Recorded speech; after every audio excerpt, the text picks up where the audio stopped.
Welcome back to another video, guys. Today we're going to be talking about a little bit of an update as far as the Utah Jazz's development goes.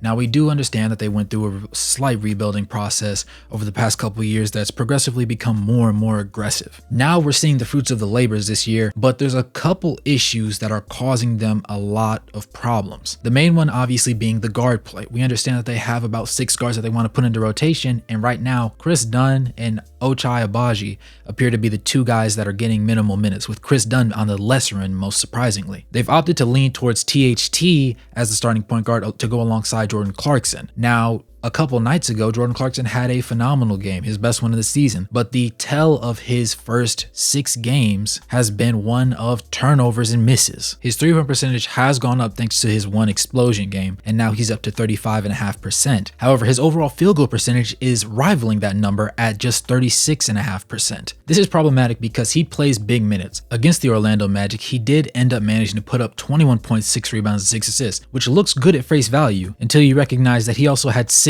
turnovers, which essentially negates the assists that he's had. And he shot 25% from the field, and literally identically the same, he went 2 for 8 from beyond the arc, making him 25% from beyond the 3-point line. Understanding that we have had stellar play from John Collins, who has really meshed well with this play style and just his role with the team. Walker Kessler appears to be finally finding his way after a 22.11 rebound outing 2 games ago, and most recently having 5 blocks in the game, though he was struggling to finish under the rim, which also might be a slight cause for concern. His field goal percentage overall is slightly down from last year, and it's mainly because his touch shots just haven't been going. We would like to see him dunk the ball a lot more since he is right there at the rim, or at the very least go up a little bit stronger to the point where the referee has to blow the whistle. Colin Sexton has come on better lately, and with the exception of the most recent game that saw Kelly Olynyk go into foul trouble, he has also been doing very well. Keontae George has been developing progressively. He's been much more playable on the defensive side of the ball, and he's finding his way as more of an on-ball contributor now compared to the beginning of the season when he was more so playing the off-guard role. Lauri Markkanen has obviously been his stellar self, upping his efficiency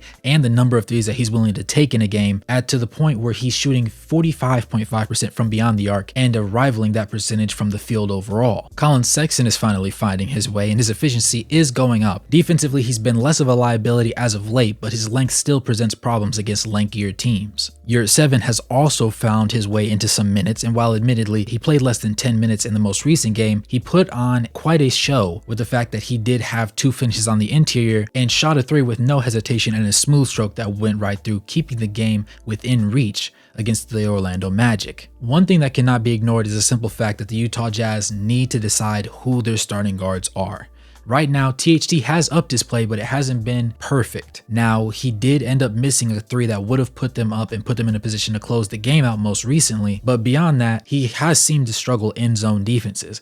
Man-to-man, he's been stellar, and he's been able to switch onto bigger guards and smaller forwards and just body them up in a way that most other guards on the roster simply cannot do. With that being said, the most glaring issue, as I said before, seems to be Jordan Clarkson. With efficiency that's so low, and the fact that, for example, the most previous game, he played the most minutes at 37 and shot 20 shots, only making 5 of them, which is something that you simply cannot have to go along with those turnovers that he presented, because that effectively single-handedly could have changed the tide of the game had somebody the likes of Ochai Agbaji or even Keontae George running at the off-guard position. Perhaps they would have been the better option. That being said, we understand that patience is running thin for Jordan Clarkson, and after a game that really saw him playing the role that people really wanted to see as a distributor, as a proper scorer, and simply being able to get up his shots at will and making them, this was a very much surprise letdown coming from him. With that being said, for the team leaders, Lauri Markkanen leads the team with 23.5 points and 9.5 rebounds.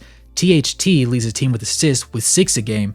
Kelly Olynyk with steals with 1.5 and Walker Kessler with 1.7, thanks to an effort last night that saw him end up putting up 5 blocks in the first half. With that being said, you guys let me know what you think, and let me know if you think that Jordan Clarkson is low-key putting himself into the position to get traded himself. Whether that is or is not his intention, I would like to think that it isn't, because he has been the only guy that's been on the team since 2021. That being said, he doesn't quite fit the timeline, but his ability to be a volume scorer that was efficient was what kept him on this roster. And if he continues this trend for another 10 to 15 games, we might be having that conversation, because he's going to continue to lose this team games that they should be winning.